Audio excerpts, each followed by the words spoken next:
कोलकाता के हुगली नदी के किनारे बसे आखिरी मोहल्ले में एक पुराना 2 मंजिला घर था जिसमें संजीत और काजल रहते थे। उनकी शादी को लगभग 2 साल हो चुके थे। उनकी जिंदगी बहुत शांति और प्यार से भरी हुई थी, लेकिन शादी के कुछ साल बाद संजीत ने महसूस किया कि काजल में धीरे धीरे एक अजीब सा बदलाव आ रहा है। पहले के मुकाबले अब वो बहुत ज्यादा खामोश रहने लगी है। लगभग हर रात को वो कई घंटों तक बालकनी की रेलिंग पकड़कर हुगली के काले पानी को घूरती रहती थी, मानो कुछ बहुत ध्यान से सुन रही हो। धीरे धीरे उसका पहनावा भी बदल रहा था और वो अब लगभग हर दिन लाल साड़ी पहनने लगी थी, जिसका पल्लू हवा में धीरे धीरे हिलता रहता था। उसके हाथ में सफेद चूड़ियां रहती थीं, जो शंख से बनी थीं, और उसके चलने पर उन चूड़ियों से हल्की सी खनक उठती थी।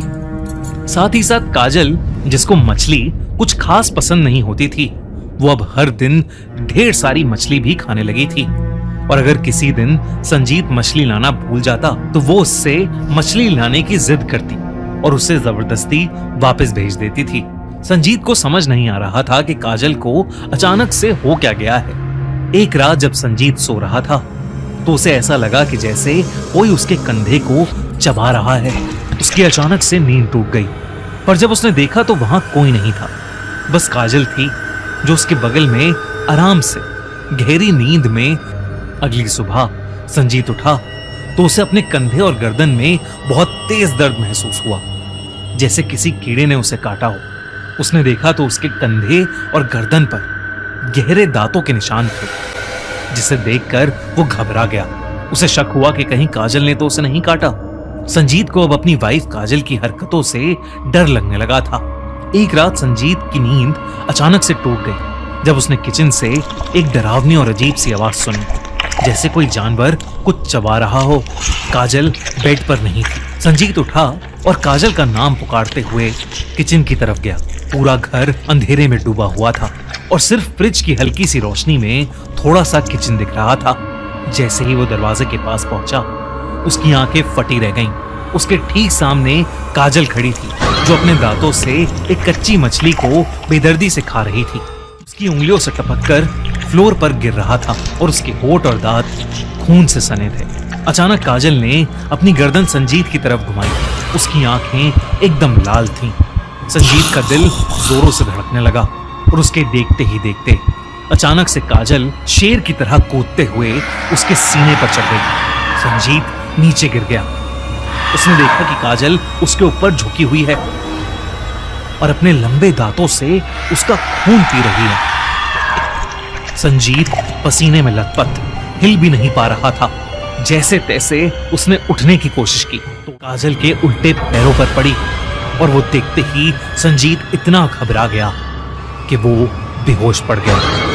अगली सुबह जब संजीत की आंख खुली तो वो अपने बेड पर आराम से सो रहा था और सब कुछ बिल्कुल नॉर्मल लग रहा था। रोज की तरह काजल किचन में ब्रेकफास्ट बना रही थी कि वो सफेद शंख की चूड़ियां पूरा टाइम खनक रही थी। बिना काजल से कोई सवाल किए संजीत चुपचाप किचन तक गया। उसने फ्रिज खोला और देखा कि फ्रिज में रखी 4 किलो मछली गायब थी।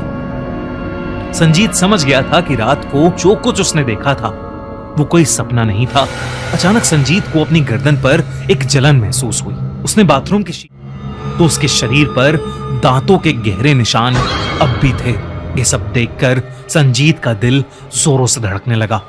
वो इतने दिन से एक ही घर में किसके साथ रह रहा था, क्योंकि वो औरत काजल नहीं हो सकती थी। बिना वक्त गवाए संजीत उस दिन सीधा शोभा बाजार के एक पुराने तांत्रिक के पास गया। लोगों का कहना था कि वो तांत्रिक बुरी आत्माओं को पहचान कर उन्हें वश में कर सकता है। संजीत ने उसे अपने साथ घट रही सारी बातें बता दी। तांत्रिक कुछ देर तक चुप रहा, फिर आंखें बड़ी करके बोला, तुम्हारी बीवी पर शाक चुन्नी सवार है। उसने बताया कि शाक चुन्नी एक है, वो औरत जिसकी शादी से पहले वो मर जाती है।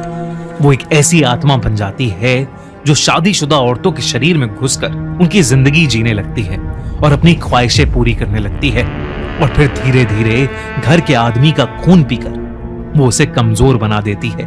तांत्रिक ने यह भी कहा कि जब तक वो संजीत के शरीर से खून की एक एक बूंद ना खत्म कर दे जाएगी। उसने संजीत को आगाह किया कि अगर जरा भी देर हुई तो वो आत्मा उसे मार देगी। संजीत को उस तांत्रिक की बात पर पूरा यकीन था। उसने भी बचपन से शाक चुन्नी के कई किस्से सुने थे, लेकिन उस दिन से पहले उसे ये सब काल्पनिक लगता था। पर उस दिन नहीं, वो उस तांत्रिक को घर चला गया। शाम ढल चुकी थी, अंधेरा होने को आया था। तांत्रिक मंत्र पढ़ते हुए घर के अंदर घुसा। घर का तापमान अचानक गिरने लगा। एकदम से बहुत तेज ठंड हो गई। ड्राइंग रूम में चुपचाप खड़ी काजल की आंखें धीरे धीरे खून सी लाल होने लगी और उसकी चूड़ियां तेजी से खनकने लगी। जैसे जैसे मंत्र तेज हुए, काजल तेज गुर्राने लगी और एक झटके में उसके बाल बिखर गए और उसका पूरा चेहरा गुस्से से भर गया। ऐसा लग ही नहीं रहा था कि वो काजल हो। वो शाक चुन्नी डायन में बदल चुकी थी। मंत्र और तेज पढ़ना शुरू कर दिया, लेकिन ऐसा लग रहा था कि उस शाक चुन्नी पर कोई असर ही नहीं हो रहा है। तभी काजल एक झटके से आगे बढ़ी और उसने तांत्रिक की गर्दन अपने दांतों में जकड़ ली और एकदम से घर की सारी लाइट्स ऑफ हो गईं। उस तांत्रिक की दर्द भरी चीखें पूरे घर में गूंजने लगीं। काजल बिना खून पी रही थी। संजीत डर के मारे पीछे हटने लगा, लेकिन काजल अब उसकी तरफ मुड़ चुकी थी।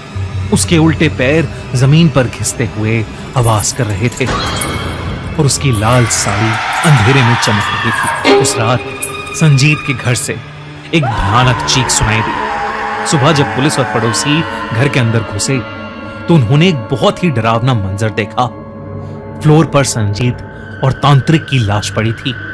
उनके शरीर पर गहरे बाइट मार्क्स थे और सबसे अजीब बात यह थी कि उनका शरीर एकदम सफेद पड़ा था, मानो खून की एक बूंद भी नहीं बची हो। डॉक्टर्स भी समझ नहीं पा रहे थे कि इनकी मौत की असल वजह क्या है। उस दिन के बाद से काजल कहीं नहीं मिली। उनके पड़ोस में रहने वाली 70 साल की मिसेस चैटर्जी अक्सर अपनी पुरानी खिड़की से काजल संजीत के घर को देखी और उस रात का मंजर देखकर मिसेस चैटर्जी गई थी और इसीलिए वो किसी से कुछ नहीं बोल पाई। फिर कुछ दिनों बाद उन्होंने सारी बातें अपने रिश्तेदारों और परिवार वालों को बताई। पहले तो सबको सुनकर लगा कि वो एक मनगढ़ंत कहानी बना रही हैं, लेकिन कुछ हफ्तों बाद एक और डरावनी खबर आई। मिसेस चैटर्जी अचानक मौत हो गई थी। उनका शरीर भी बिल्कुल सफेद पड़ा था और उस पर भी 2 दांतों के निशान थे, जैसे उनके शरीर के अंदर से भी किसी ने पूरा खून चूस लिया हो। उनका परिवार डर के मारे उस मोहल्ले तो रात शिफ्ट कर गया। आज भी उस गली के लोग कहते हैं कि कभी कभी रात के अंधेरे में उस पुराने घर की बालकनी अचानक दिखने वाली औरत लाल साड़ी पहने नजर आती है। लहराती हुई साड़ी के साथ उसकी वो शंख की चूड़ियां दूर से चमकती दिखाई देती हैं और उनकी आपस में बजने रात के सन्नाटे में एक डरावनी चीख की तरह गूंजती है।